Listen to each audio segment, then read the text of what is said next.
O'Reilly. You need parts? O'Reilly Auto Parts has parts. Need them fast? We've got fast. No matter what you need, we have thousands of professional parts people doing their part to make sure you have it. Product availability. Just one part that makes O'Reilly stand apart. The professional parts people. O'Reilly Auto Parts. There's nothing like snook hook sets at dawn or catching a tarpon in the moonlight. Find your next fishing trip made easy on fishingbooker.com and experience the magic of the Sunshine State or any other destination on your fishing bucket list. Book a blue water adventure in search of sailfish or go snapper fishing with the kids. With over 6,000 captains and trips to choose from, planning your next one just got a whole lot easier. Download the Fishing Booker app on the Google Play or App Store, or visit them online at fishingbooker.com to book your trip today.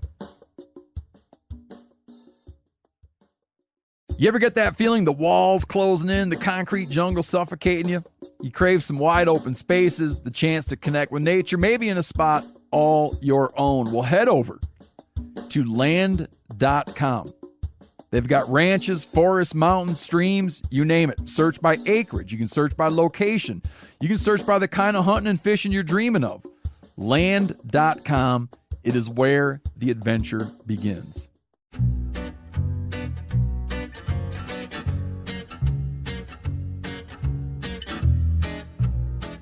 The Hunting Collective is presented by Element.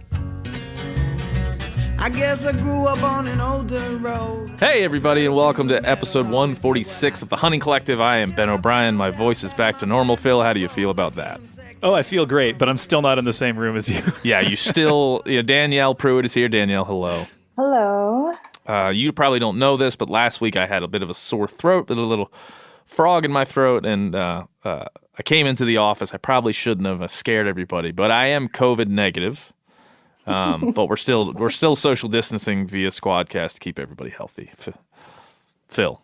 Yes. Well, I mean, if you go to any news website right now and they're like, these are the states that are on fire with COVID, like Montana is currently one of those states. So I'm just, I'm playing it safe for the sake of everyone at MeatEater and my children's school and daycare. Right. I don't have to be in the room with you as much as you'd want me to, Ben. Yeah, I do want you here. I could be wrong about this, but because our phones know where we live, it's going to pull up, your city is a hotspot. And it's like everybody's phone says that all across the U.S. Everybody's in a hotspot. Oh, my God. Well, I like being talked about.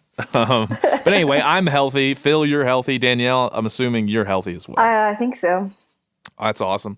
Well, we'll move on from that. We got a lot to talk about. I feel I'm real confident about this episode and that it's going to be absolutely fantastic. And one of the reasons is Danielle was, would you call it a controversy, Danielle? What would you call your mistaken identity? How would you describe that?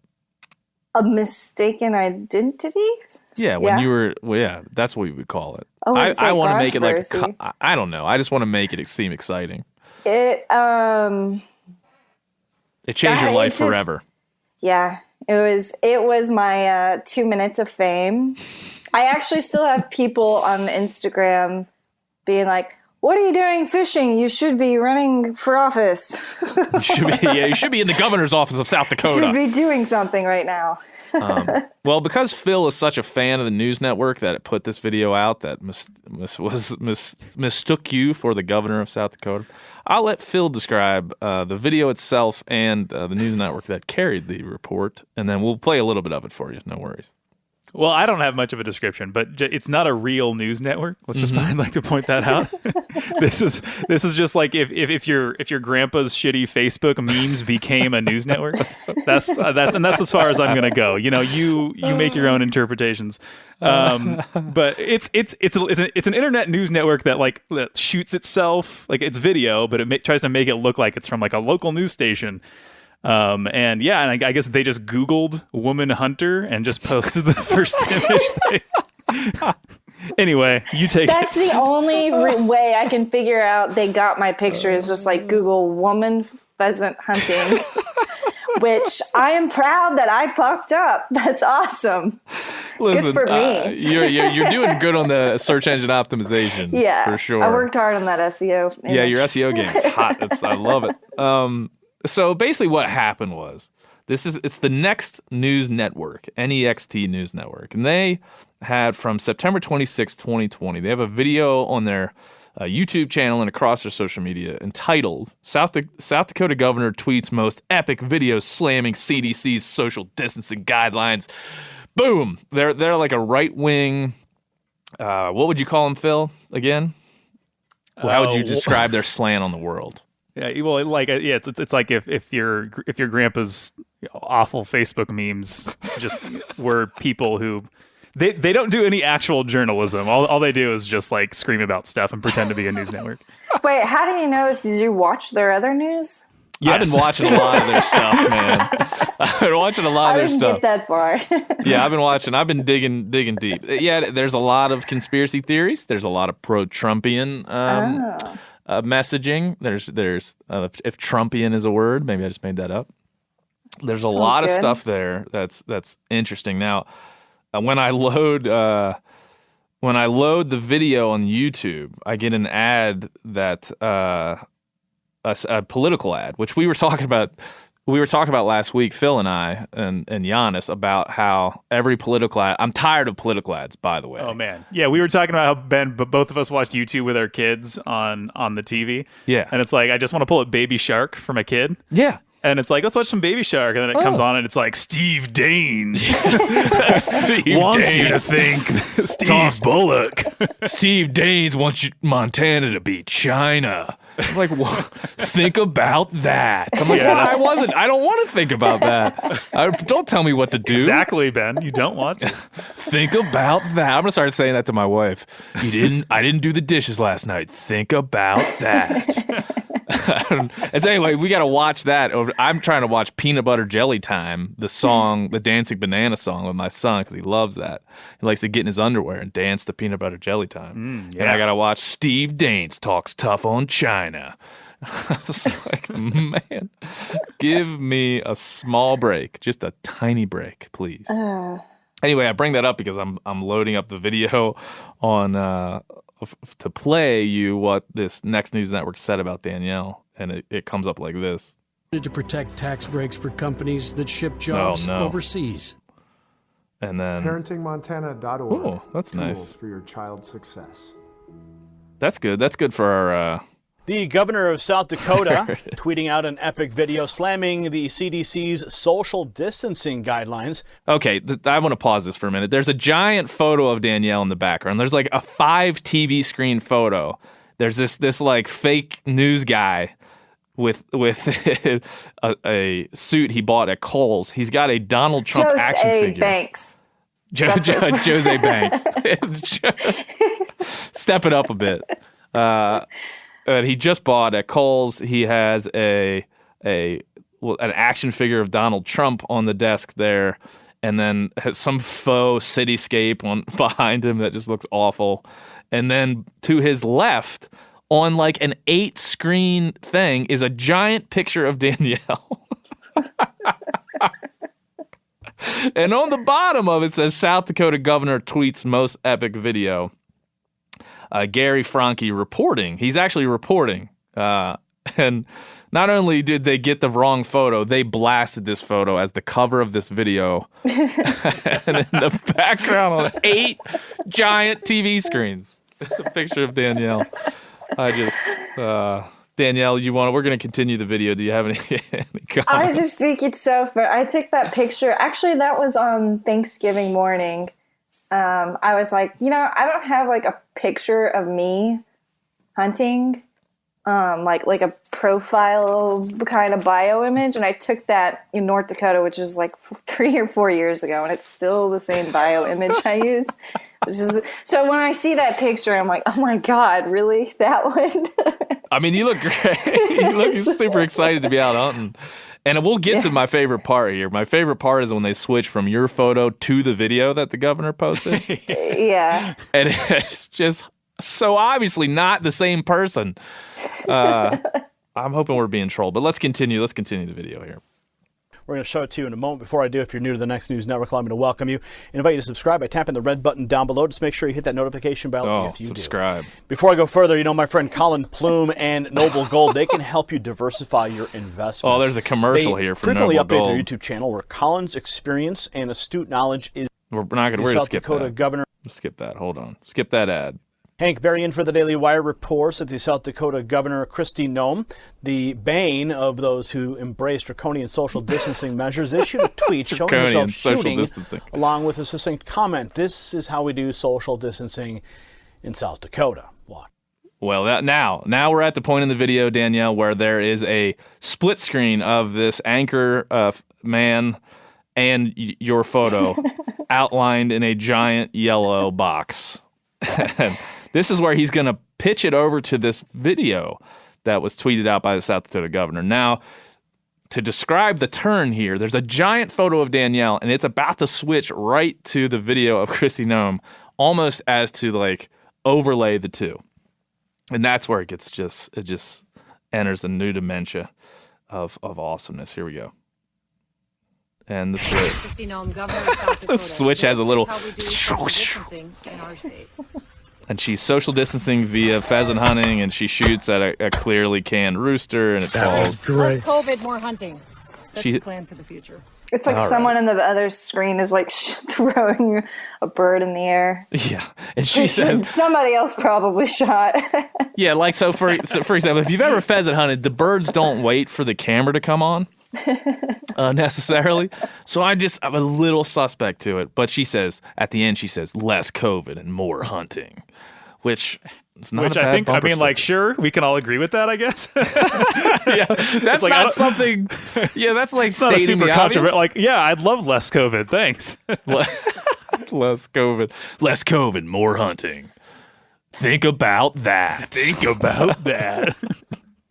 So anyway, Danielle, this makes my life a little bit more happy and jovial that someone did this to you. So my dad's from South Dakota. And he grew up pheasant hunting. And so after that came out, I sent it to my dad and I was like, this is kind of funny, Dad. They were trying to do this clip about the governor, but they used my picture. And he did not understand.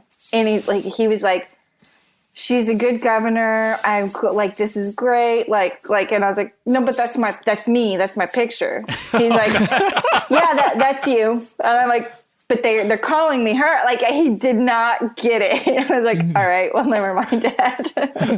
He didn't think it was funny. Yeah, Dad's like, I don't understand. She's a wonderful politician, and you're you, and you're obviously not the same person who.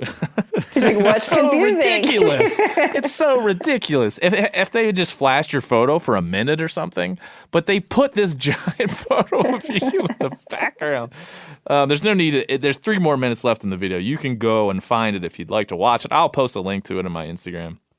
You can also find it on Renella's Instagram and on Danielle's as well. So if you want to go find it, it's South Dakota Governor tweets most epic video slamming CDC's social distancing guidelines. Less COVID, more hunting. That's what you're going to get here at the Hunting Collective. I'll tell you that because we're all That's negative. a good slogan. Yeah, maybe that'll be the slogan for the rest of the fall for the Hunting Collective. Less COVID. Until there's a vaccine. That's the... Less COVID, more hunting. All right. Well, moving on because in reality, there is nothing of value at the Next News Network. I'm so sorry. As someone who is to espouse some maybe radical centrist views, or we should have objective facts and search for the real truth and try to get out of our own bubbles and try not to pander to each other. If the Next News Network is the opposite of all of that. So just this video will show you what they're all about. Yeah, Ben. If you don't want to go with less COVID, more hunting as your slogan, you could do radical centrist views. That's a radical centrist. I like to just be normal. Maybe that we could just be normal. Don't be ridiculous. And this is just ridiculous. But we got a lot to get to. Danielle, what's going on this fall for you? We didn't check in with you since probably the daily quarantine cast. We got to find out what's happening over there. Everything is about to just get crazy. which I say crazy, which is getting good. Yeah. I just feel hunting season is just like, it's a combination of like everything's happening all right now. I'm trying to get my fall garden in this week because next week I'm going to North Dakota. So taking my dog for a little road trip, and we're going to go down in the western part of North Dakota, do some sharp-tail hunting, hopefully find some partridges and pheasant hunting. So that's a very long drive from Houston, 22 hours, no big deal. Then I come home, and then I'm planning on doing some spearfishing in Florida after that in early November. And then by mid-November, rifle season opens up down here. Yes. So there's that, and then Thanksgiving. And then all the while, I feel like it's like a combination of like, my job is to cook wild game. Yep. But if I don't have any wild game to cook, that's a problem. So it's just kind of like a combination of like, just like kind of having fun, and also like the dire need to refill the freezer is definitely there. Yeah, that's right. I mean, well, what you said there would be the dream of many people. Like the fact that you can say, well, my job is to cook wild game. Number one, that's fantastic. But then it's not even an excuse. It's a reason to hunt your ass off. Yeah, for sure. No one needs an excuse, first of all. No, but it's a good reason to take off and get some hunting in. What are you excited about cooking up? I mean, is there something? Every year elk is the thing this year that I just want gobs of it so I can just cook elk every night. My family would love that. They do not care. I just have to be a little better at the actual hunting and the killing.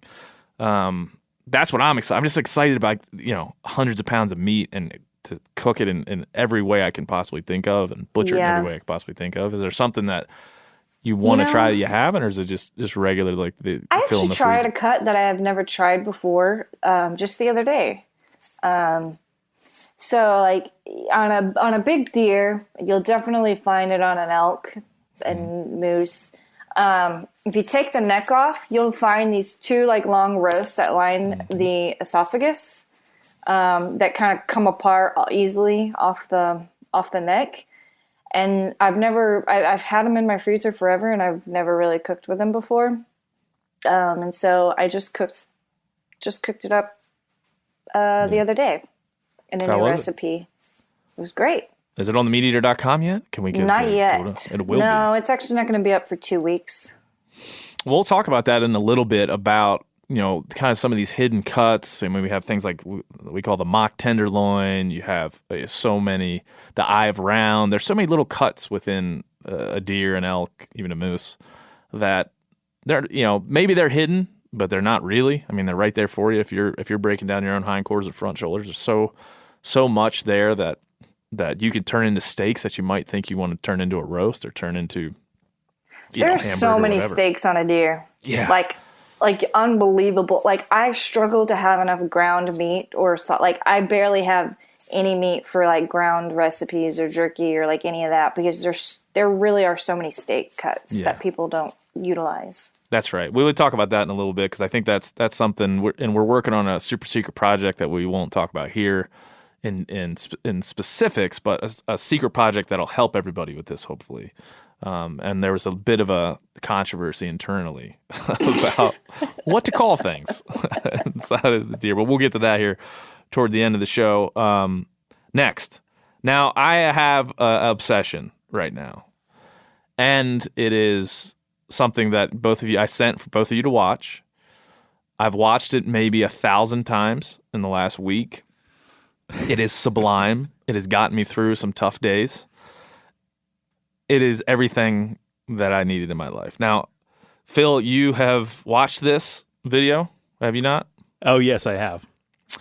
Would you just describe not the contents, but how it made you feel, this video? We're going to play a little bit of it here in a second, but how did this video make you feel? I absolutely love it. I mean, it really does transport you to not even just a different time and place, but like a different plane of existence. Yeah, it's like taking DMT. It truly is. See God. Like you just Danielle, you've watched it. Do you have any like emotional feelings? Do you part of me is like very annoyed and impatient because it's probably the longest video I've ever seen of nothing. Oh, Danielle, you got to get in the right Danielle. It's not long enough, in my opinion. Yeah. I think you just got to get in the right headspace. No, it reminds me of like it definitely takes you back in time to like just I don't know what it reminds me of exactly. It's like I've been there, but I'm not there. Yeah. Yes. So it really, at some level, it's changed me in a way that I really can't describe. And what is it, you might ask? Well, my buddy Bill Roden, listener to the podcast, works for Modern Huntsman now. Exceptional human. He's been on the show with Andy Anderson last year. He just posted this. He's a marketing guy. He's in the marketing world. He posted this, and with like a kind of dystopian, like look how screwed up America is. But when I watched it, I thought, look how beautiful America is, and look how how united we are. And it's a commercial for. Is it a commercial, Phil, or is it just what would you call it? A piece de resistance. I mean, it really is just like a marketing video for, they describe it as like it was like not a training video, but like an introductory welcome to working here video for employees and also for investors of this company.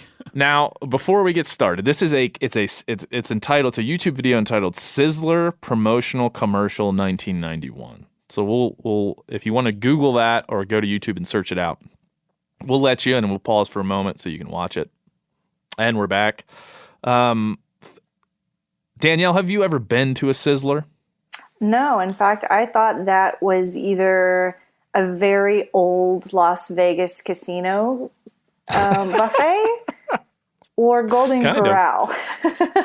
So, Phil, you've been to a Sizzler before. Ben, I was telling you, yes, I have, but not since the mid 90s. And that's that helps. This is a 1991 video. Exactly. So because it had been that long, the way the restaurant looks in this video is exactly what I remember. All right, which is a lot of just still like around? Is it still so they actually just filed for bankruptcy because of COVID, I think like a couple months ago. Yes. So they are still around but barely. Barely. And this might bring them back. Maybe if they sponsor the Hunting Collective, this could bring them back. The listeners of this show would, but I wouldn't do that to the listeners of this show because you're like, at the very least, you're going to get an upset stomach. At the worst, you're going to get botulism if you go to a Sizzler, and that's how it is. I'm not making any fun of Sizzler. I'm just stating facts. So, Phil, do you want to describe in some detail to Danielle what a Sizzler is and what your early childhood experience was like? It's a buffet restaurant. That's I mean, it's just boiling it down to the essential idea of what it is. The food is not good. I mean, it sits under hot lamps for hours. I think it used to be kind of an all-encompassing kind of buffet, like just everything. I mean, if you watch that video, they're touting like salad and seafood and steaks but so Las Vegas. Well, yeah, exactly, and it looks like yeah. I mean, you got the idea of a Sizzler. It's like a very cheap, like 5 blocks off the strip, like Las Vegas buffet. If you can't afford to go to the Flamingo or whatever. So yeah, but I think they started leaning towards pizza at some point, but I might be making that up. I don't know. It's hard to know. Yeah. They've leaned. I think Sizzler leaned. They probably leaned with the wind. Whatever was happening socially, they would just throw it in a bucket and put it out. Sure. I just remember there being seafood, and I remember avoiding that. I also remember like the bright as hell neon Sizzler sign that I would drive past often in my hometown of Hagerstown, Maryland. So if you're listening from Hagerstown, Maryland, and the Sizzler, and you know about the Sizzler and it's still open, please let me know. Because when I come home from Thanksgiving, I'm going there. And I'm going to play this commercial for everybody. But the first minute and a half of this video, you would have no idea that it's a promotional video for Sizzler. No. It's just like 90s families just like hanging out. Yeah. Like there's a girl. I can't tell you how much I love it. There's a girl playing baseball. There's like an old Gordon's Fisherman looking MF like on a boat. There's like a sailor, there's a man in a sailor costume that looks like he looks like the sailor girl with a sailor hat on too. he looks like the sailor from the Village People, like not actually a sailor, like just hanging out on a dock. And then all of a sudden it's like Sizzler is the way. And it's like, okay. It's like they went to like a theater and took all their costumes and they're like, you're gonna wear that. They went to the prop closet of San Diego State University. Yeah. Can I just say, we were gonna do a fundraiser, be a cameo for like a charity or something like that. I think maybe if we do the cameo and raise money, we should recreate this video with that money. I would love that. I think we might. I gotta again get permission from the people that pulled the strings here, but if they would allow me to raise about $10,000 to do this. It could change lives. I'm reading the YouTube comments right now. It has 2+ million views on YouTube because why not? The best comment is directed by Michael Scott. Yeah. From The Office. I'm not even from America, but damn, I do feel proud to be American. I don't know whether to eat at Sizzler or to enlist in the military. Better do both. And there's about a 4-minute long song that it's just that's singing about the Sizzler, and then just at some point a narrator breaks in and is like, Americans decide that they love choice and they love freedom. Sizzler. Somebody says, play this at my funeral. It'll cheer up my family as they remember my love of Sizzler. And then at some point they bust out their slogan, which is Sizzler, a restaurant within a restaurant. That doesn't even make any sense to me. It means a nothing. Russian nesting doll of restaurants. And somebody writes, and sometimes when we touch, the salad bar is too much. I want to hold you till they bring us our fries. Yeah. All right, well, let me play. Should I play all 4 minutes of it, Phil, and just have like an interstitial? Absolutely not. No matter how much I personally would love that, I'm trying to think about your audience, Ben. I'm gonna play like the first little bit, and then we'll record till the end. And I don't know what to say, so I'm just gonna be laughing. And maybe I'll giggle like a schoolgirl here. So let's go. Oh, this guy's throwing a frisbee to a dog.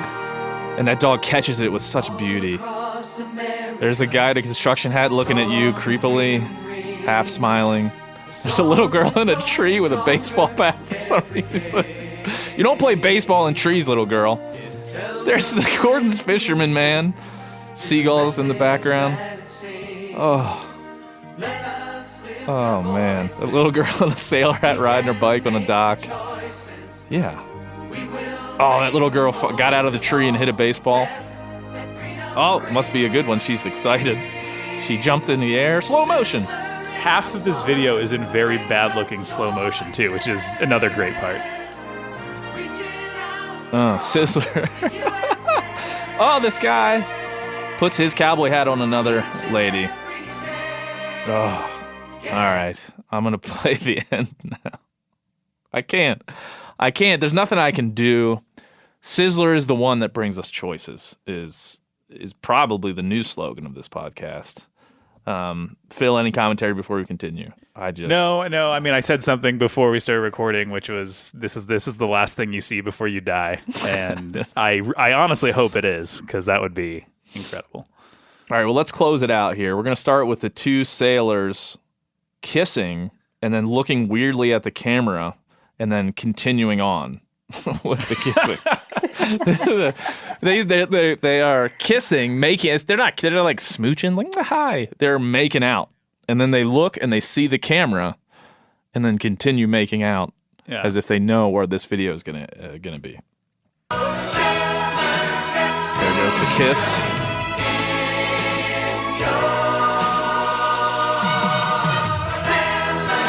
Oh, the little girl is dancing. She hit that ball so far. Oh. Sizzler. Buffet Court and Grill, a restaurant within a restaurant. Round of applause for Sizzler, 1991. Well done. Well done. I just want to say, like, there's nothing better than 90s training videos and promotional videos. It's an incredible YouTube rabbit hole. Oh, we got to play this other one because we got. Oh yeah, I just want to shout out Wendy's hot drinks. We got an unlimited amount of time here on the podcast, so who gives a shit? We know we're not talking about hunting right now. But, speak for yourself, Ben. We have a guest here today who seems very thrilled with Danielle, the way the show has gone so far. How are you tracking? You enjoying this? Do we need to move on, or can we play the Wendy's hot drinks one? What's Wendy's hot drinks? Well, you're about to find out if you choose to. This is a kind of like a choose your own adventure. Is this adventure. what you guys do? Is this work for you? Is this a work day? Listen. You just YouTube 1990s videos. I gotta admit, I like I said, the last week, this Sizzler video has stirred something in my soul, and I have gone down many a rabbit hole, both 1990s videos and then also just things that make me love America. And both of them were driven by the Sizz. The Sizz is what I've been calling it. You have been. Do you want to let's just do quickly Wendy's training hot drinks, because this one's only 2 minutes. So Philly, do you want to set us up Wendy's training hot drinks? Well, so this first came to my attention on a podcast called Podcast The Ride, Ben, which is a podcast about theme parks. Oh, Jesus. Cut this out. So, no, we're keeping it in. Check it out. Podcast The Ride. Very funny. Anyway, it's a training video that Wendy's did in the 90s or the early 2000s. It might be more recent than I think. So it's 2010 on the thing. It's training the employees about the safety of handling and preparing hot drinks. Okay, well, here we go. Oh my gosh. It's just like a dude dancing around. Hot drinks. Clap, clap. What's that other thing? Those are the hot drinks that you serve so good. Cups come in 2 sizes. Small and large. This was right after the McDonald's lawsuit. Coffee holding time is possibly, yeah.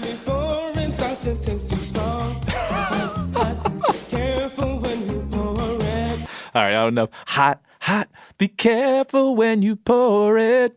Oh. All right, well, thanks 1990s and early 2000s. We may continue doing this route, going down this rabbit hole. We may never do it again. It's up to you, THC listener. Do you find this as hilarious as I find it? We can do it every week. There's nothing like you just doing commentary over a visual during a podcast, which is an audio medium and has no visual component. That's fine. To me, it's hilarious, and that's what matters in this time of COVID. O'Reilly Auto Parts are in the business of keeping your car on the road. O'Reilly Auto Parts offer friendly, helpful service and the parts knowledge you need for all your maintenance and repairs. If you're confused about what part you need, like what wipers are going to be the best, what replacement headlights are going to be the best, go into O'Reilly and talk to the people that work there, because they're great and they're super friendly, and they'll get you squared away where you walk out knowing you got the right thing. They've got thousands of parts and accessories in stock, either in-store or online, so you never have to worry if you're in a jam. Do you need your windshield wipers replaced? You need a brake light fixed? You need some quick service? They'll help you find the right part or point you to the nearest local repair shop for help. The professional parts people at O'Reilly Auto Parts are your one-stop shop for all things auto do-it-yourself, and you can find what you need in-store or online. Stop by O'Reilly Auto Parts today or visit us at O'ReillyAuto.com/MeatEater. That's O'ReillyAuto.com/MeatEater. There's nothing like snook hook sets at dawn or catching a tarpon in the moonlight. Find your next fishing trip made easy on fishingbooker.com and experience the magic of the Sunshine State or any other destination on your fishing bucket list. Book a blue water adventure in search of sailfish or go snapper fishing with the kids. With over 6,000 captains and trips to choose from, planning your next one just got a whole lot easier. Download the Fishing Booker app on the Google Play or App Store, or visit them online at fishingbooker.com to book your trip today. You ever get that feeling you're stuck inside staring at screens and a primal urge kicks in? You crave wide open spaces, fresh air, the chance to connect with the land. Well, maybe it's time to find your own piece of the wild, but searching for property can be a maze. That's where Land.com comes in. They got millions of listings across the country, from mountain ranches to hidden fishing holes. Their search tools are like a seasoned guide helping you narrow down what you want. Land.com isn't just about buying and selling. It's about finding a place to hunt, fish, explore, or simply sit by a campfire and listen to the crickets. So head over to Land.com today to turn one day into today, because trust me, there's nothing quite like the feeling of standing on your own piece of earth. Do you want to go ahead? Let's talk about this meat controversy at MeatEater. Danielle, do you want to set us up here? We're working on a top secret project that will be out soon, and people will be able to purchase this top secret project. But in the making of this top secret thing, there was a bit of a controversy within MeatEater about what we call different cuts of meat. Do you want to set us up here, Danielle? Yeah, I mean, what is hunting I know you're nervous without, about this. Well, I don't. What is hunting without controversy over what is what and how to cook it? That's just knowledge that can only be obtained from your father and their father and their father. No, I'm kidding. Yeah, I mean, it's not.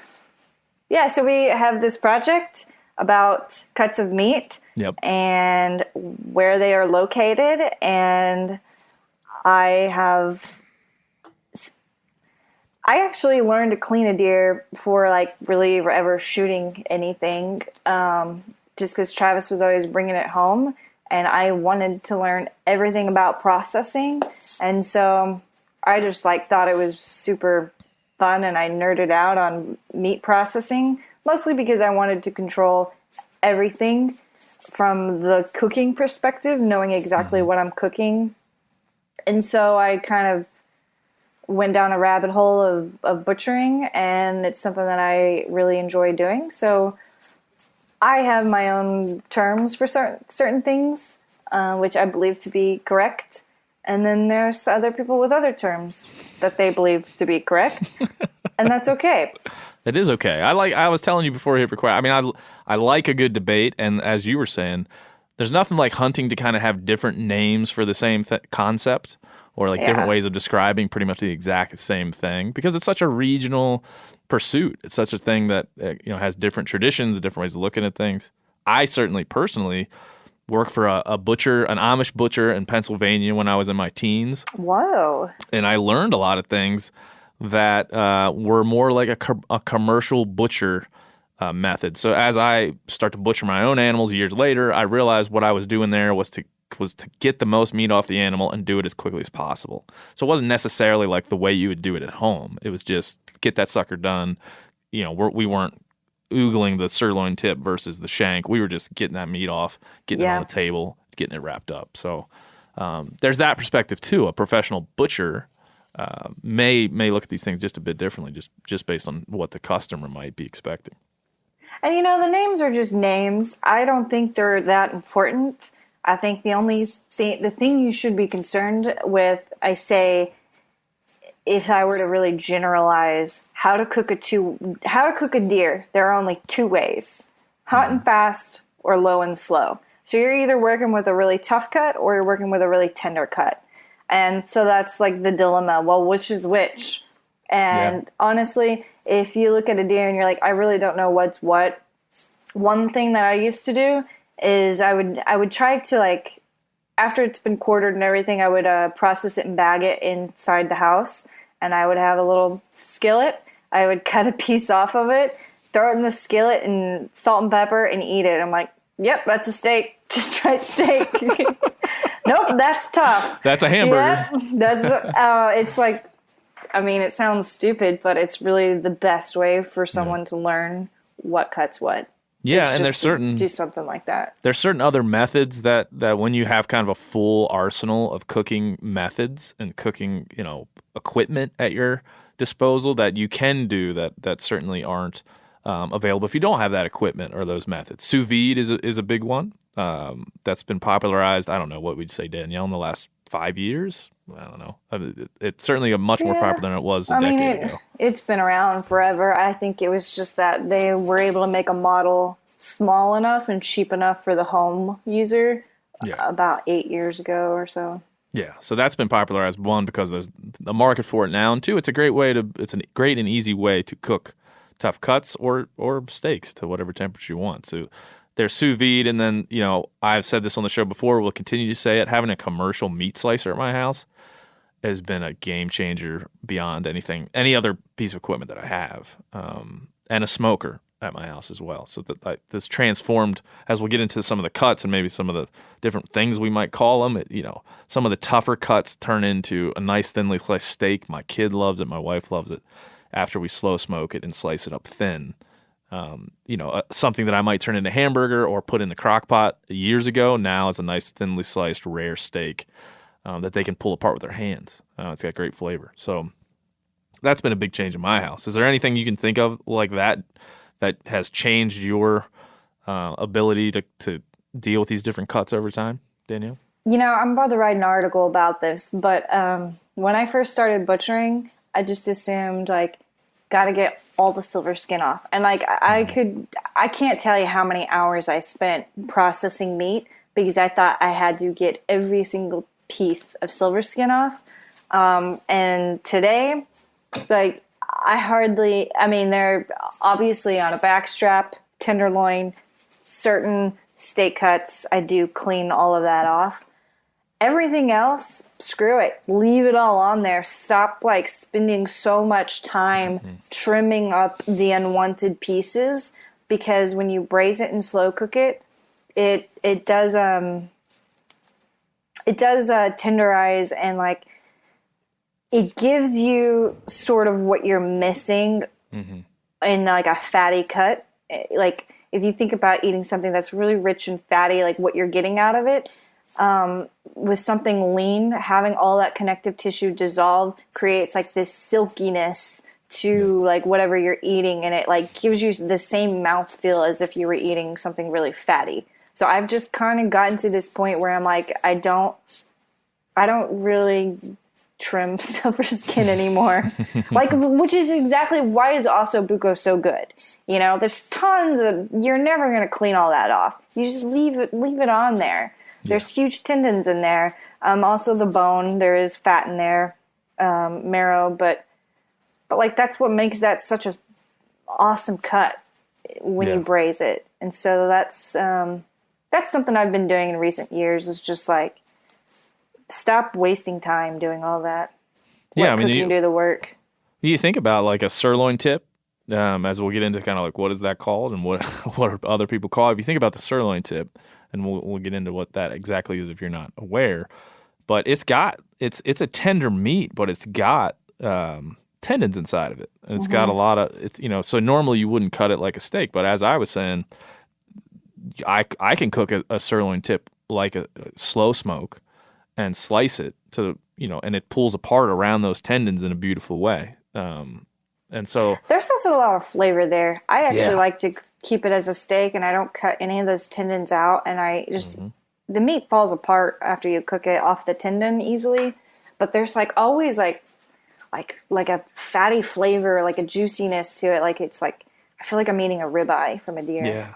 Yeah. So there's little things like that, and once you start experimenting, as Danielle said, and I think that a lot of the stuff you said so far should have that light bulb go on as folks are killing deer and elk and moose and whatever. It doesn't really matter, but we'll specifically talk about deer or ungulates in this case. But I think that once you kind of have tested these things out and you know what you really like, then you start to see that animal in parts, and each part has a purpose. Each part is going to give you something different. And then once you kind of have that empowerment, then you can move forward and try, new things each time. So do you want to get into, you want to maybe just start with a hind quarter or a ham Danielle, and just run down each of the what we would say is 7 cuts off of that ham? Does that make sense? Yeah, and that's getting really nitty gritty. So like, I remember the first time I looked at a hind quarter, and I'm like, wow, I don't even know where anything is. And so like,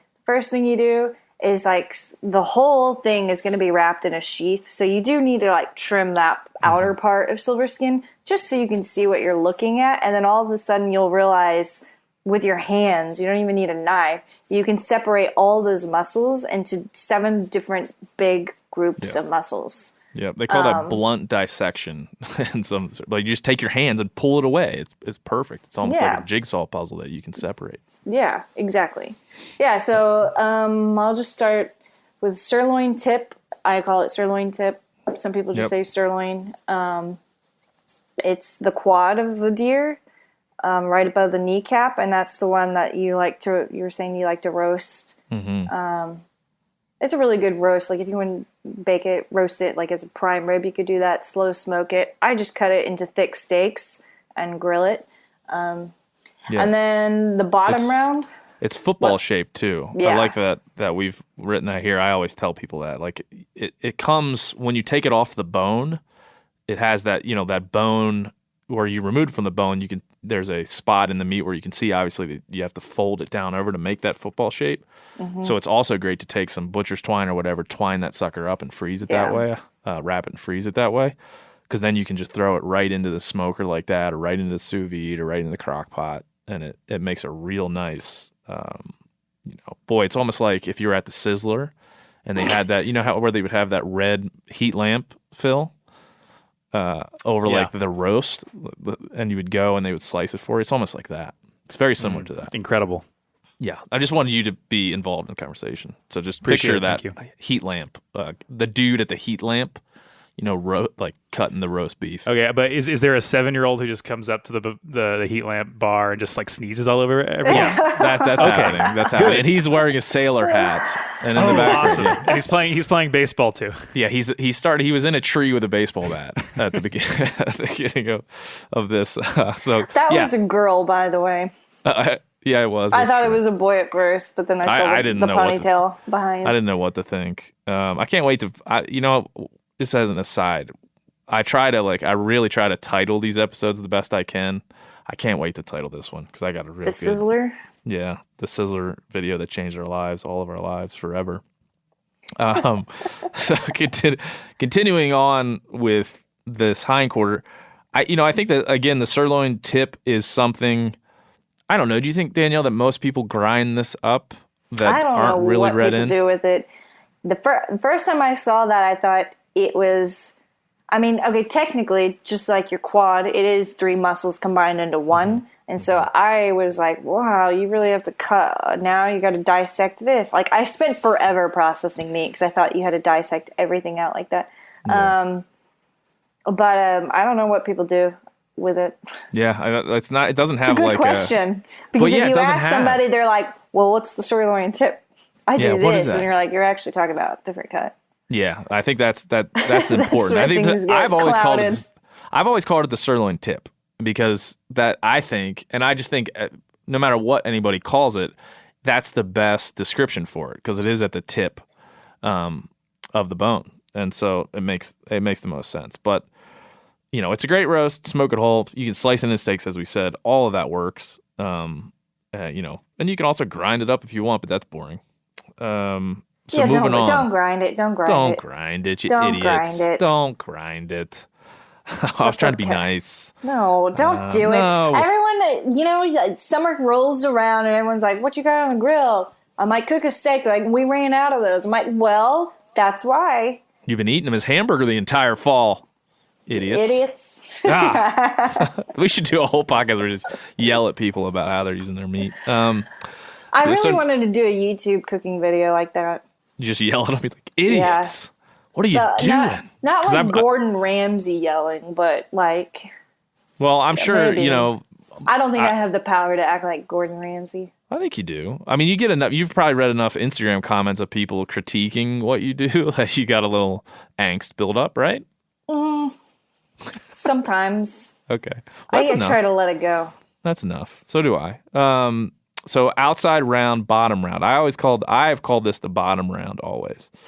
But so I start calling this the outside round because when you start calling something the bottom, you spatially look at this animal and you're like, so what's at the bottom?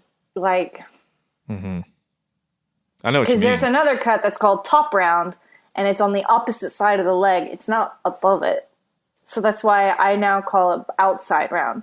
So like and the reason for this, but I heard from a butcher, if you're looking at a deer leg, you're looking at the outside of the deer, and his head's facing, say, left, and that means his kneecap is also facing left.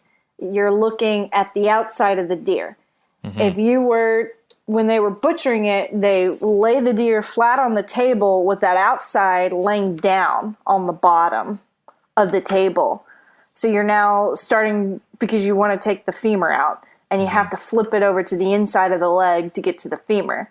So that's why they used to say this is the bottom round, because it's laying on the bottom of the table, and the inside round, or is top round, is laying on the top. Yeah. Does that make any sense?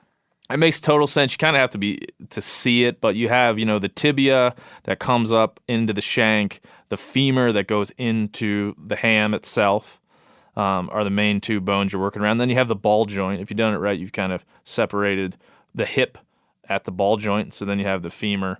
Again, that sirloin tip is kind of around the joint of the femur, and then you get down into, when you look at it, if you look at a diagram of a deer as you described, it is the outside round. It sits on the outside of the deer. If you're looking. I mean, you can call it the bottom because it looks like it is on the bottom. But once you start calling top round, then you're like, well, where's the top round? You're looking for it right above it. Why is it on the other side? So that's why I just say outside round, is because when you're looking at a deer, it's on the outside of the leg, and then the inside round, you flip the deer over, it's on the inside. Yeah, because then you have like the what we'll get to is the top sirloin to the rump. That is above the bottom round itself. Yeah. And so that almost feels like you would call that the top round if that's how you just name it. Based on what's top, what's bottom. Yep. As you can tell, this is how people get confused with the nomenclature, for sure. So in terms of the bottom round, dude, I love the bottom round. What do you do with it? It's steaks. It's steaks. Really? Every time. Yes.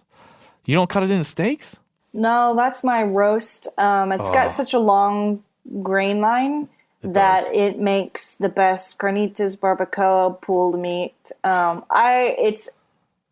is, out of the whole hind quarter, I consider that to be the toughest. Maybe because I slow smoke almost all these cuts. Maybe I'm just so that's playing a different method. Game. That's you say steak, it's still a very low temperature for a very long period of time. Yes. So I want to be clear. Like when I say steak, I'm eating it. It's not a hot and fast grill. Yeah, I'm not searing it on a grill like you would, a backstrap or something. Yeah. I'm cooking it low and slow, but I'm cooking it to a medium rare temp, and then reverse searing the outside with a nice rub usually. I have a recipe that does the same thing, except it's using sous vide and then you sear it. So it looks kind of like a prime rib, like it's peak in the middle and tender, and then you could thin slice it into like sandwich meat or whatever. Yeah. I do that a lot with this too. That's why I love these cuts that method that I'll just keep harping on, because it's something that my kids love, my wife loves, and when you have a family and you get something that everybody loves together, it's important. But it's also, this is on an elk, this is a huge chunk of meat. It is on a deer too. I mean, it's sizable compared to other things. Mm-hmm. So I become a fan of it in that way. Like it can feed, have people over for a party. It's a big meal. Yeah, you can slow smoke it, slice it up, and feed it to everybody in medallions or as kind of like a sandwich meat, or as you said, carnitas or whatever you want to do, pulled barbecue.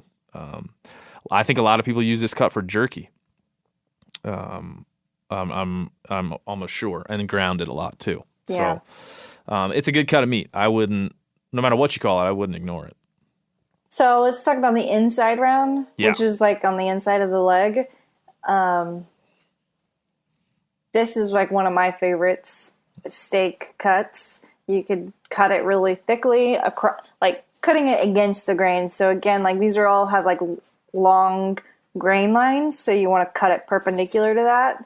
So you're not like eating long stringy meat, if that makes sense. And when you look at it, that's the way you would want your steak to be shaped. But they're also really good, like butterflied and pounded out into cutlets. One time I took the whole thing and I sliced it in half lengthwise, like through the middle, so that you had 2 flat pieces. Does that make sense? Yeah. Pounded it out so that it got real thin, and it's already a really tender cut with like that long string. And then I marinated it in a carne asada, seared it really fast on the grill, and then thin sliced it. So it was basically the perfect fajita. Oh, you're getting or me. carne asada. Oh yeah. boy, now I'm feeling it. Yeah, it was just that is my genius moment. I'm proud of that idea. You should be proud of it. It's making me hungry. Because you don't get the same, like if you want to have a good fajita, you could take a flank or something off of a deer, but it's really small and there's so much tissue to cut away if you do want to eat it like that. And this is just like really without effort and really tender as it is. Yeah. I like what you said about kind of, I want the silver skin off my back straps. Definitely. And they're so easy. It's so easy to take off. But in this case, like you really can just take this muscle, you can blunt dissect it, make a few slices with the right blade, and you have it. And you don't have to do anything to it. All you have to do is vac seal it and or cook it right up, and there's so many ways to do it. This way that Danielle just described sounds about the best thing ever. It is really good. Man, it's probably the only thing.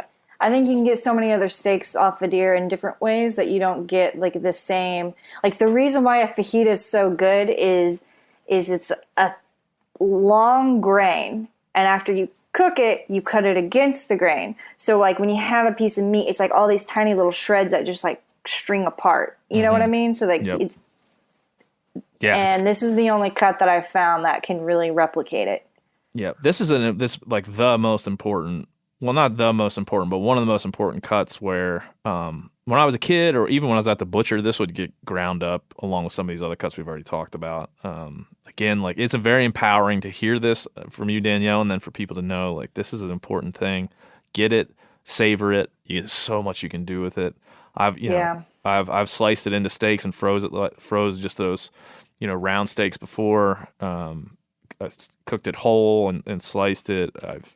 So many This is like the do-it-all roast. You literally could do anything, and it's like the best. It is. It's probably one of my favorites. I would say this is like my favorite. We're gonna end up maybe by ranking these babies at some point. But moving on, Eye of Round. Now I don't think there's any, unless you know of any controversy about what to call this. I think it's universally called the Eye of Round. Everyone knows this one. So can you give a brief description of the Eye of Round?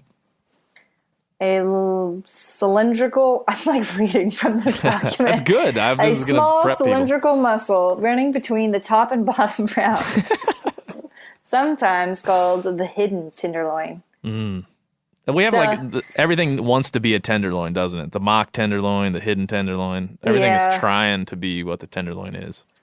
I think that's just because it's shaped that way. That's true. And it's just an easy way to get people to understand that it's a good cut. Yeah. You have an example on here that I'm looking at that we should talk about. So this is on a deer, it's a relatively small piece, again, similar size to the tenderloin. It just kind of hides in there between the other rounds that we've talked about, between those two top and bottom rounds, or outside and inside. It hangs out in there, and you have an example here of stuffing it and baking it, which I want to hear about. Oh, yeah. I think that's probably one of my most popular recipes. It's an old one. The pre-MeatEater times, actually. Ooh. What, like true wild and whole times? Yeah.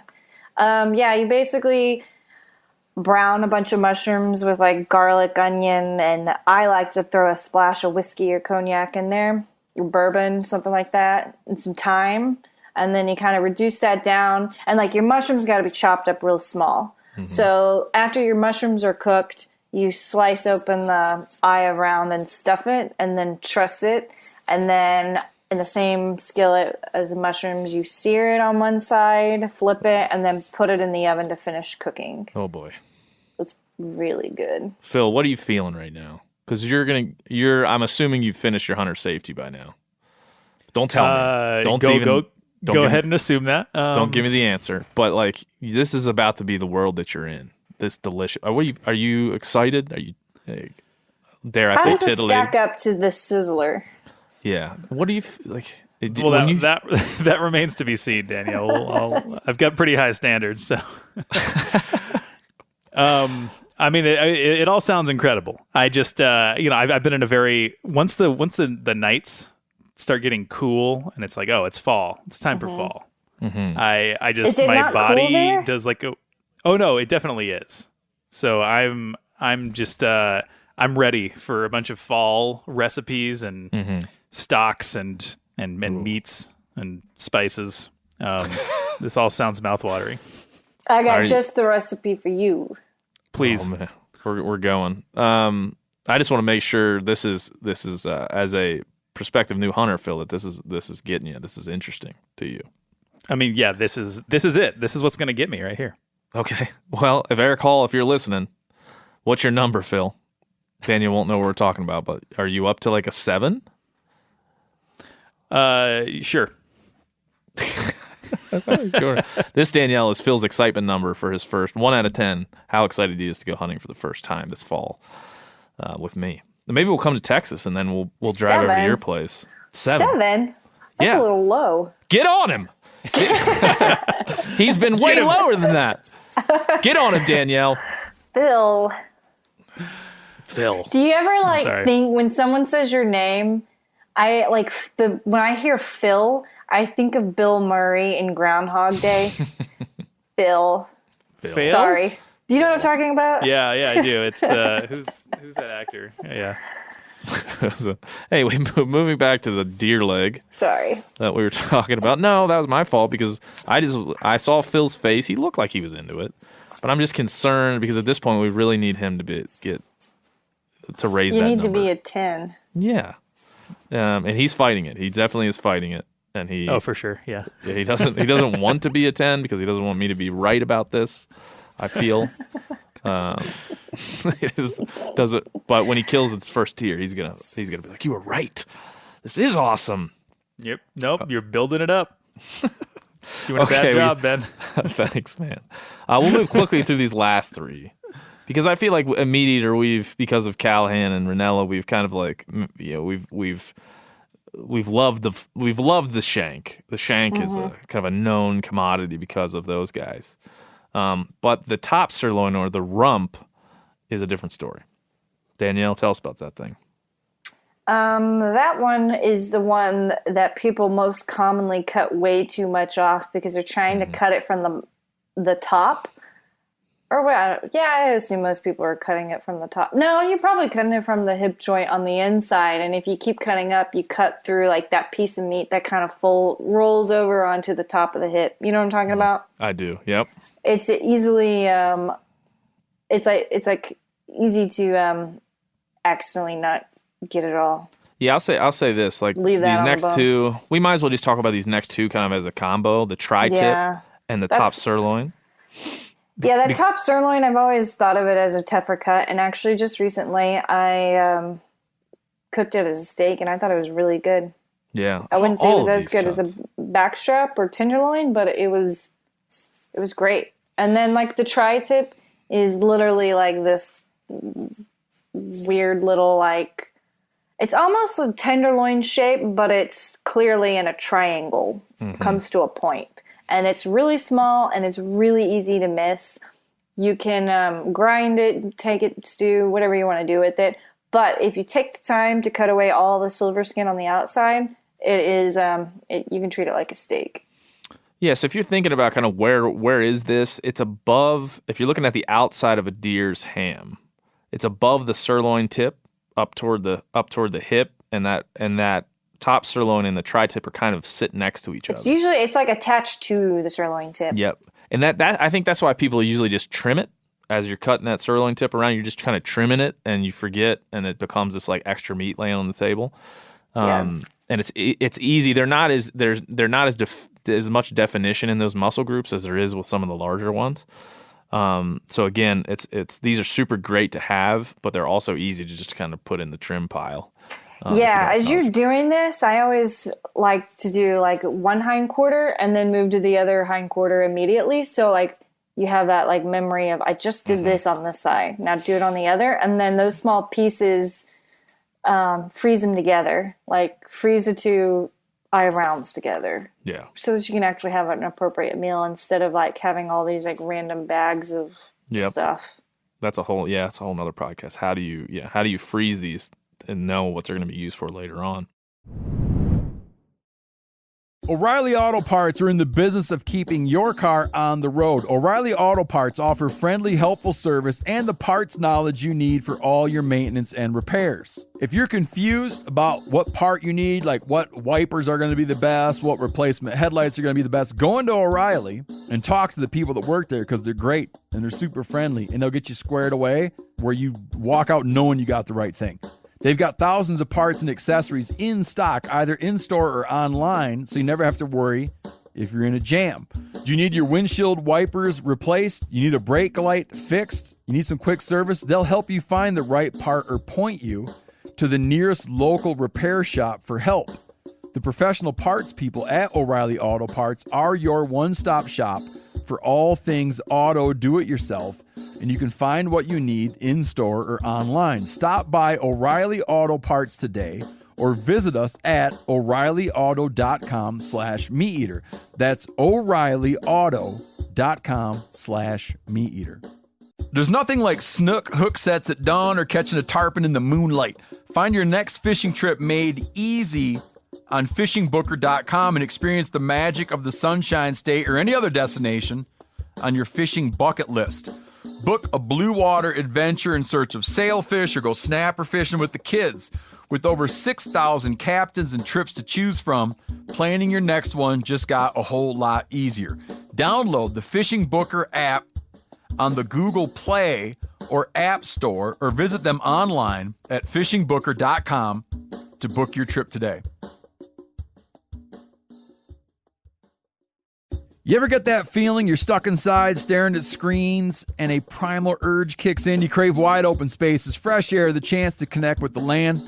Well, maybe it's time to find your own piece of the wild, but searching for property can be a maze. That's where Land.com comes in. They got millions of listings across the country, from mountain ranches to hidden fishing holes. Their search tools are like a seasoned guide helping you narrow down what you want. Land.com isn't just about buying and selling. It's about finding a place to hunt, fish, explore, or simply sit by a campfire and listen to the crickets. So head over to Land.com today to turn one day into today. Because trust me, there's nothing quite like the feeling of standing on your own piece of earth. So the last piece in that ham or hindquarter is the shank. I'll just quickly read what we have here. Lower portion of the hindquarter between the ham and the foreleg. It's tough. It is full of tendons, and it's a muscle that's used a ton, so it's tough. But slow cook it, braise it, pot roast that sucker, ossobuco that thing. All of that works well for a shank. And again, as I said, MeatEater has kind of popularized the shank. You feel like I'm right about that, Danielle? Oh my God, I feel like ossobuco just became like the most popular recipe ever for a hunter. Yeah, at least like in I feel world. like if I share a recipe for a shank that's not ossobuco, I'm like criticized. Like, how dare you? Yeah, I think it has become kind of a signal flag that you know what you're doing in terms of eating the whole animal, and that's good, man. I'm not criticizing that, but that's just it's what it's become, and I'm glad it's become that because it's helping. It's trendy. People. I think it's great. It's a little trendy. So that's a full hindquarter, and again. There's a whole we could do 2 more hours on this, but if the hindquarter I think has the most important cuts in it in terms of the 2 different types of quarters, the front shoulders being the other part. So it's good to know that stuff. And you get down into the front shoulder, there's a bunch of other things that are there. We could cover it some other time, but we have this super secret special project. Do you know when it's coming out, Danielle? This thing that we're referencing? We're not going to tell you what it is. November. Soon. November? Yeah, soon. Yeah. This fall, you'll see it. I think it's going to change everybody's games in a real good way. I'm excited for it. So Danielle, we have a lot of exciting things coming out in fall. In November, the month of November is a big month. Yeah, I mean, back 40. I'm working hard on that. Hopefully that's good. But this is something. This super secret project, I think, is something that's been needed. Super secret. That's nobody will ever guess what it actually is based on this conversation.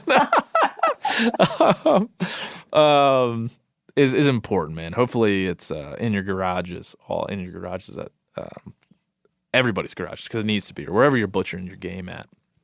Put it in your truck. Put it on the back window of your truck. Something. I'm giving away too much. Danielle, you want to quickly just give people, like, what are the cuts? What are your top 5 cuts that you love to cook up at this moment? Are there, or it could be top 3, but 3 that you really are keyed in on? I would say the shank, inside round. Inside round. You want to go organs with on the last one? Oh yeah, the heart. Man. How could we forget that? Heart. Yeah. Heart is becoming my favorite. I used to like eat it in camp. If I killed an elk or a deer, I'd just pull it out and eat it right in camp. But now I feel like that's cheap. That's too cheap. So I don't do that anymore. I try to keep it whole unless it has been destroyed by a bullet or an arrow. And then I'll bring it home and really do it right and really cut it up and make sure it has what it needs in terms of care. Because I used to be like, wow, it's really cool to eat the heart in camp. But now I'm like, it's too precious to be cooking it up over a fire or something like that. So eat your hearts. If you're not eating your hearts, it's crazy. It's as good, if not better, than a freaking backstrap, in my opinion. For sure. It's a really good one. Awesome. I like the tongue too.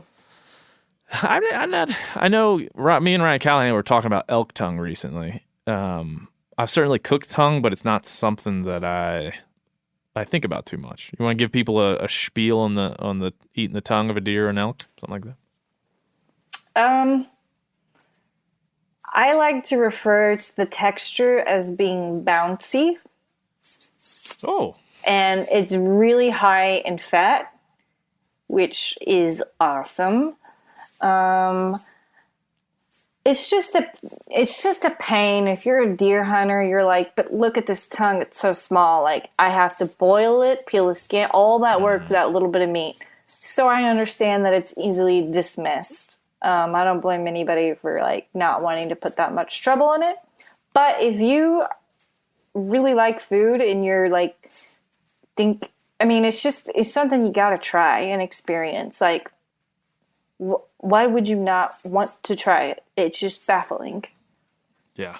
You may not want to do it every single year, but you got to try it at least once. Yeah. And like I said, I always take my tongues and freeze them, and I would just straight up admit that they're probably the last thing that I pull out of the freezer, when I'm thinking about what I want to cook. One part of it's because I have a family, and they're not the biggest fans, but I'm just that and the liver are the two things that just don't go well in my house, and I'm not a big fan of personally. I'm gonna agree on the liver. Yeah, I feel really guilty. Like, I feel like I owe, like, I'm supposed to be like, the liver is so amazing, but I actually don't like it that much. I don't like the tongue and I don't like the liver. I'll eat it. I keep them. The liver is something that I've eaten all kinds of different livers: moose liver, elk liver, deer liver. I've eaten them all.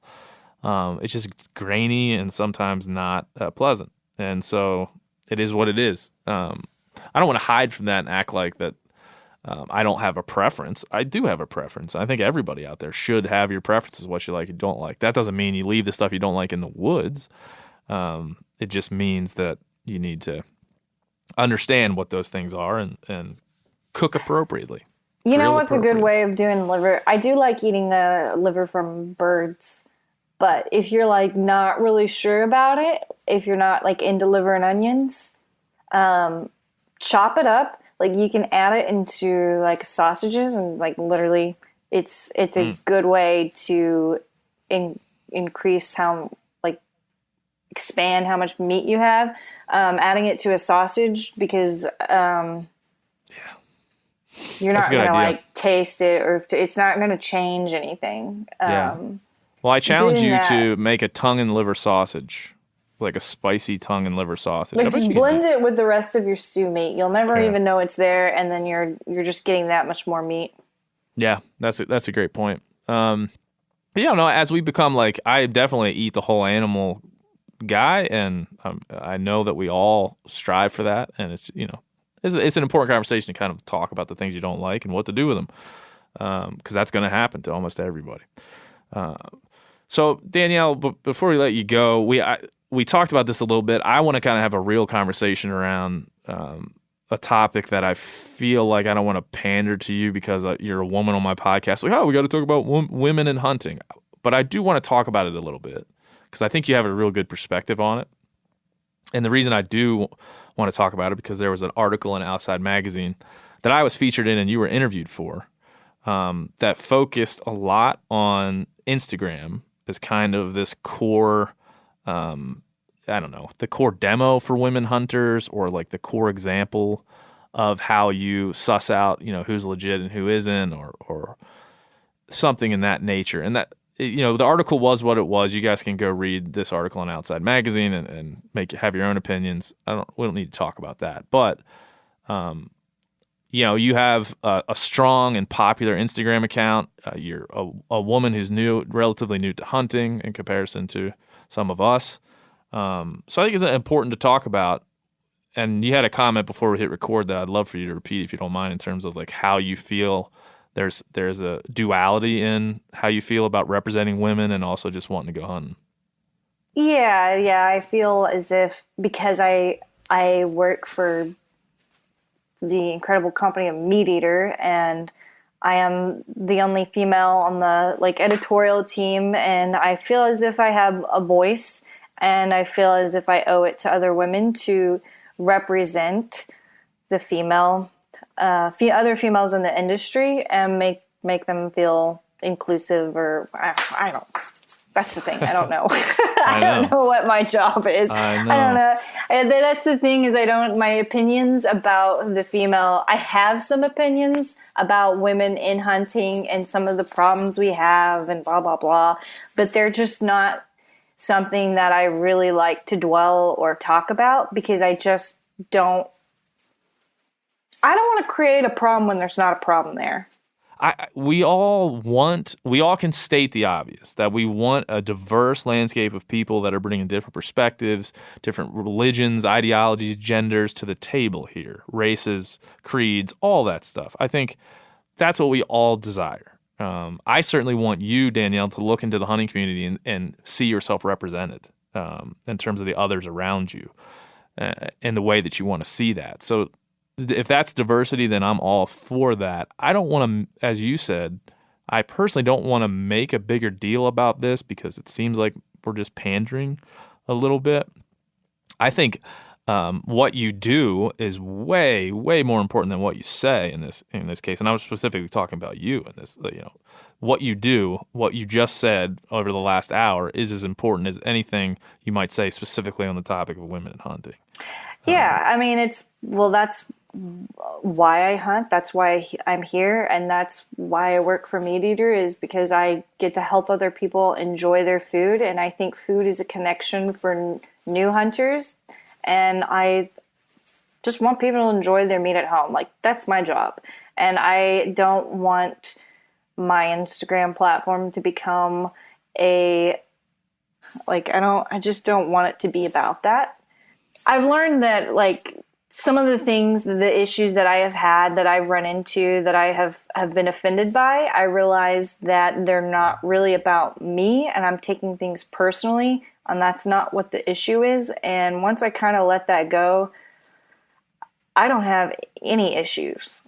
I don't have any, I don't feel like I need to get on a soapbox and talk about females and hunting and representation and what we look like, what we wear, what we act like. I just don't care about it. Mm-hmm. I care a lot about food. Well, I think that's a important. lot about food. I think that's important, and Phil and I have talked about this on this show a little bit. I certainly talked about this in that article in Outside Magazine where, I went through 60, 70 episodes of the show without having a female guest of any kind. And when I realized that, nobody told me that, nobody wrote me an email to get angry. It wasn't something I got called out for, but it was something that I realized, and I was like, well, okay, why is that happening? What's going on here? I'm sure there's a myriad of things that cause that in terms of like my hunting circle is mostly male dominated. But it's something that I just need to recognize and move on and understand and not dwell on.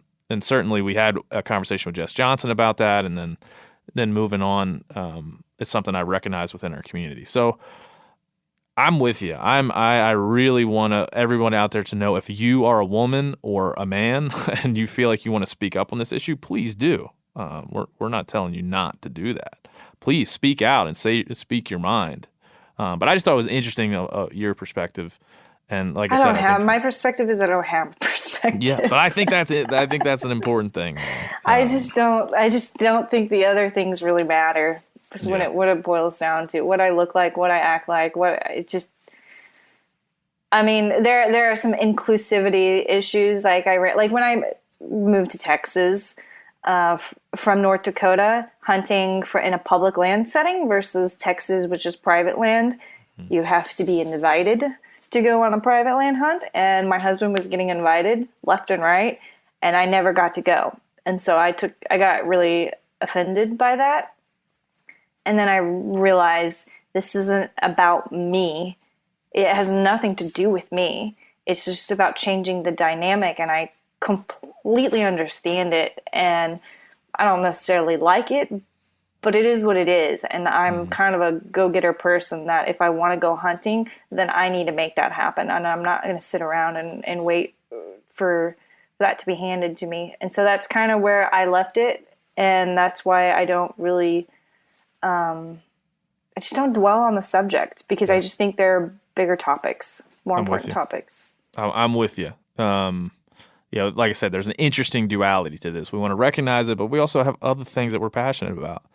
And we don't want to make people think they're not welcome by continuing to talk about how sometimes they're not welcome in our space. Phil, do you have any thoughts on this, man? As we'll move through this topic a bunch, but it's well, as a non-hunter and a man, I feel like I'm the last person who should talk about this.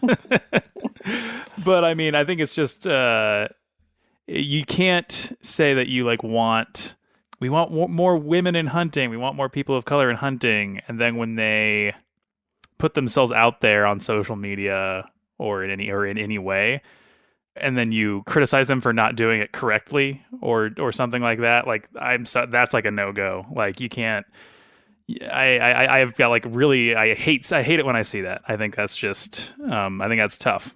Yeah. So I guess I don't have a solution, but yeah.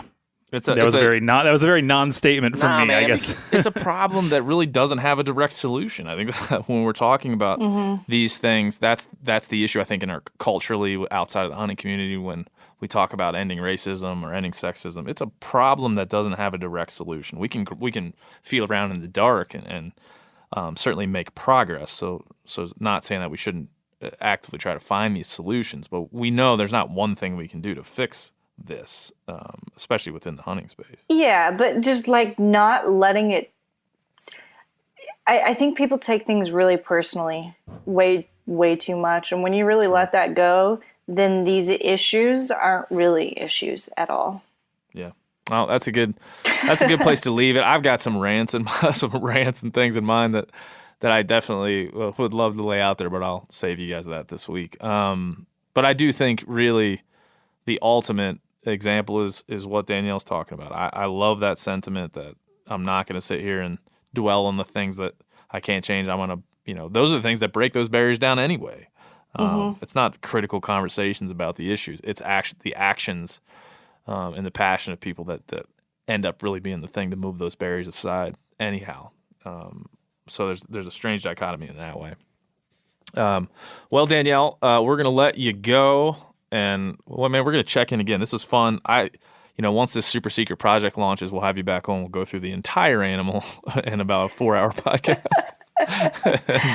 Make Phil sit there while we do it. But it was great having you on, man. This is fun. It's always fun. We should do it more often. Yeah, thank you. I appreciate it. It was enlightening. I can't believe I've gone my whole life without knowing what a Sizzler restaurant was. So this is it. I mean, this might be part of your destiny. This is This is what you get from THC. You get confused, scared, sometimes enlightened. It's a mix of emotions. It's a cocktail of emotions from the old THC.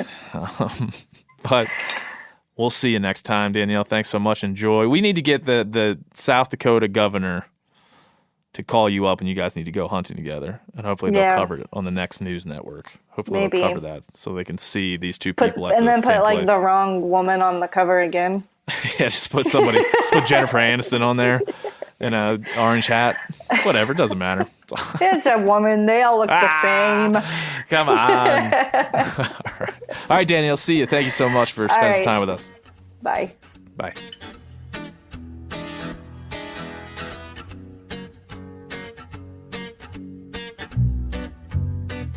That's it. That is all. Another episode in the books. We got more episode to go, so that's probably not quite accurate. But we let Danielle go. Now, people can't see this, but in the background during this entire conversation, when I look at Phil, there is a cat in the back. This black and white cat has been licking itself throughout the show. Is that Kevin or Meatloaf? That is Kevin. That is the three-legged cat, Kevin. I was thinking that looked like what Kevin, that's like something Kevin would do. He has not stopped licking himself for the last hour and change, and he's licking himself right now. You're making it sound like when you say licking himself, that implies he's licking his crotch, which I'm sure he has done. I'm sure he's done over the course of the last 20 minutes, but it's bath time, man. And he's wanted definitely some company. For sure. He's definitely kind of, covered the whole gamut of places to be licking. So good for you, Kevin. You get it done, buddy. Bring him in, once everything gets back to normal, bring him in every once in a while to the studio. That would be the last thing he would want. He doesn't want to meet me. No. All right. Well, listen, I don't want to be a broken record. Should I be a broken record, Phil? Sure. Go ahead. It's your show. It is my show. This is a great conversation. I love Danielle Prewett, man. She is, every time she comes on, I leave thinking that we should have her on more often. And certainly in terms of when you guys are butchering your animals this season, think about these different cuts. Think about how you can test these things. The more implements you have around your house, the more. If you have a smoker, you got a sous vide, you got a slicer, you got a sausage maker. These are important things, in my opinion, as important as some of the other tools like spotting scopes and binos and rifles and things of that nature. These are as important in your repertoire as possible. I mean, in my garage, I have a butcher's table and a whole shelf set up to do exactly this, and it's one of my favorite places to be when I have success. And it excites me as much as kind of the game-like pursuit of an animal. So really, really think about it. Danielle, her at Danielle Prewett, on the MeatEater.com, all the things she writes, our newsletters, all of those things feature her work. She is essential, I think, to being a part of the MeatEater universe nowadays. So she's awesome. If we only had more like her, we'd be lucky in our community. So we got to get a not-so-sharp moment in there, Phil. It's been a while. So, man. You got to play the jingle. Here it is. Work sharp, not so sharp moments, sharp so you don't have to be. Season 2. Yeah. Okay. Now, I made a executive decision before we get to this actual not so short moment. We are going to. I haven't made a plea yet, but I'm making a plea now. We got a lot of not so sharp moments coming up the rest of the year. Phil and I are going to rank our top 5 and then have a kind of bracket later in the season, probably to end the year. We're going to do like a 2020 special where we celebrate and also bemoan the bitch of a year that 2020 was. And we're going to try to get our top 5 not so sharp moments in there. So you got to be sending them in to thc@themeateater.com. Send those things in. thc@themeateater.com. We're going to work out an awesome prize, but we're going to have, at the end of the year, we're going to have a ranking system that we'll later devise. So hurry up, get that done. thc@themeateater.com. But we got to get to Cody Tyree. Okay, Cody Tyree says, figured I'd drop this here, but there's a chance it won't stick given how not so sharp it is. I started deer hunting around 10 years old. While field dressing my first whitetail under the instruction of, quote, you do it, you need to learn, so figure it out, just don't puncture the stomach, but hurry up, end quote, method of guidance from my father, I did indeed puncture the stomach. We've kind of all been there. You'll probably get there one day, Phil. That is not a pleasant sight. We all know how much more unpleasant that makes an already unpleasant experience. I started hunting on my own shortly after, within a reasonable distance of my father and others we hunted with at the time, and continued field dressing my own deer. And I also continued puncturing stomachs until I figured it out and no longer did that, at least not with any regularity. Fast forward a few seasons. I had some summer job cash and an addiction to deer hunting. I saw an ad for a new knife that would eliminate any chance of puncturing the stomach, so I had to have it. I won't share the brand name, but I will attempt to vaguely describe the knife. It had a skinning type blade on one side. Push a button and rotate the blade around, and you have a slightly sort of concave curved blade on the other end that has a sort of ball on the end of it. Now, I have no idea what you're talking about, Cody. Would have been nice to get the brand name and model there from him. Yeah, but I have no idea what that description even means or what that would be. But he says the idea is once you have an incision in the hide and through the stomach lining, you can rotate the blade around. The ball-like thing is supposed to prevent puncturing the stomach while the curved blade unzips the deer to the breastbone. I was excited to try it. I used for a couple of bow seasons field dressing jobs on my own, and it worked flawlessly. So this Franken knife that you're describing worked flawlessly. I'm assuming you're talking about maybe a gut hook and some other type of curved blade, but I'm not going to attempt to guess. Anyway, he says, skip ahead to late gun season. No one else I hunted with had seen this knife in action. We killed a few deer on the drive, and the group gathered around one and with excitement awaited my arrival to field dress this deer with this fancy knife. Part of the excitement was due to the fact that there were some younger kids hunting with us that were also having trouble, quote unquote, figuring it out, and it seemed like a good tool to help them do the job. So here we all are, about 8 of us and a deer. I started working my way while describing how easily and cleanly I'm going to get the deer opened up and how this is a life-changing knife. Right about the time I flip the blade around to the ball end that makes it impossible to puncture the stomach, everyone leans in for a closer look. As they all get in good and close, the unthinkable happens. This particular deer had a surprisingly full stomach that proceeded to violently explode on contact from the ball end that makes it impossible to puncture the stomach.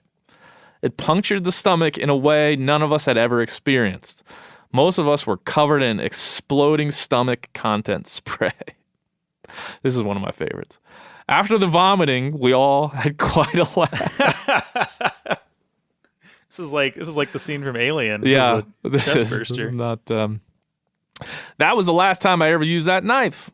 I realized a little patience and caution was the best way to approach field dressing, and I have had no issue since. I guess I finally figured out that even a not-so-sharp knife is indeed sometimes too sharp. Play the jingle, Phil. Work sharp, not-so-sharp moments, sharp so you don't have to be. Season 2! Yeah! Fantastic, Cody. Fantastic. Well That's done. A good one. Well done. I enjoyed that one quite a lot. And it actually goes with a lot of what we've talked about today. Phil's first experience gutting a deer and Danielle and all her knowledge of how to butcher and field dress all fits together with this not-so-sharp moment. Thank you so much to our friends at WorkSharp. Please head over to their YouTube page. Check out their sharpening tips, and hopefully this will help you. Use a regular Benchmade knife. My God, don't use this monstrosity, whatever it was that Cody was working with. And again, Cody, thank you for writing in, and you're going to get yourself a WorkSharp field sharpener for your trouble. And please write in everyone else. I wanted you to flood the inbox with not-so-sharp moments over the next couple of months so we can pick our best in what will be the battle of the not-so-sharp moments later to close out the year.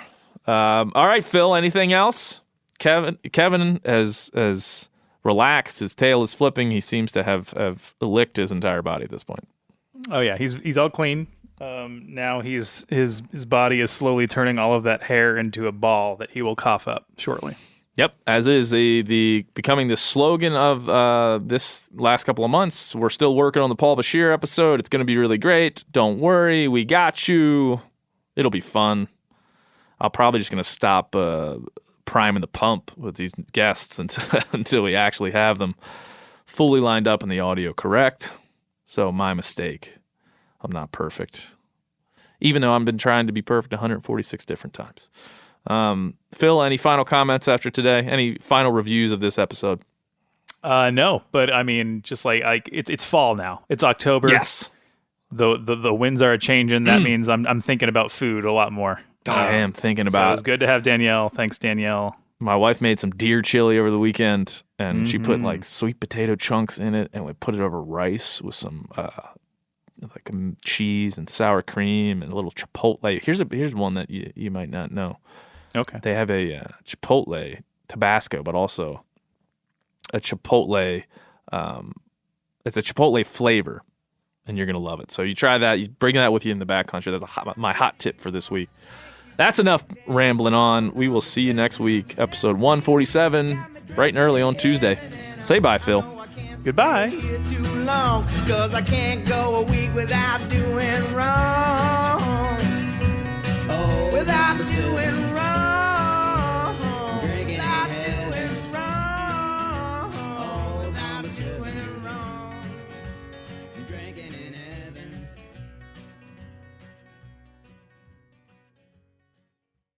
You ever get that feeling the walls closing in, the concrete jungle suffocating you? You crave some wide open spaces, the chance to connect with nature, maybe in a spot all your own. Well, head over to land.com. They've got ranches, forests, mountains, streams, you name it. Search by acreage. You can search by location. You can search by the kind of hunting and fishing you're dreaming of. Land.com. It is where the adventure begins.